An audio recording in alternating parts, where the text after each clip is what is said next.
আমরা না আসলে এখনো শুরুর অবস্থায়ও আসিনি। এটা আরো ভয়ংকর রূপে আসবে এই পৃথিবীতে।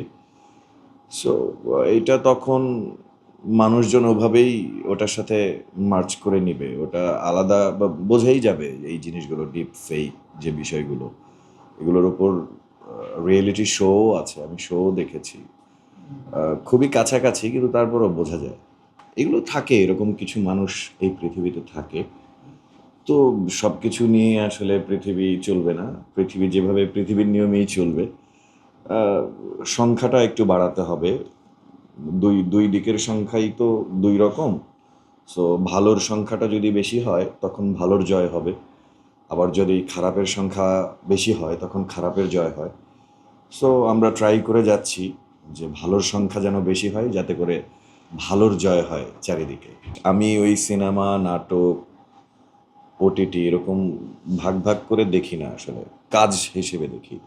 সো কাজ আসে, কাজ করি, কাজ আসে, কাজ করি। রেস্ট নেয়ার সময় হয়, রেস্ট নেই। একেকটা মানুষ আলাদা। একেকজনের মানুষের টেস্ট একেক রকম।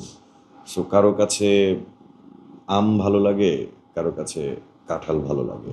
মানে অভিনেতা তো অনেক বড় একটা শব্দ, বিষয়। তো ওটা প্রপারলি হতে পেরেছে কিনা সেটা তো আমি বলতে পারবো না। সেটা দর্শকের কাছে লাগতে হবে। তো সেই জায়গা থেকে আরো চেষ্টা করে যাচ্ছি, আরো ভালো কিছু চেষ্টা করে যাব যেন ভালো অভিনেতা হয়ে উঠতে পারি। চেষ্টা করছি। হয়তো বড় হলে আরো চেষ্টা করলে হয়তো মানে যদি দর্শক একসেপ্ট করে তাহলে হতে পারবো। আমার করতে সব ধরনের কাজ ভালো লাগে।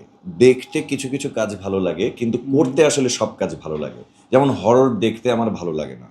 কিন্তু হরর কাজ করতে ভালো লাগে।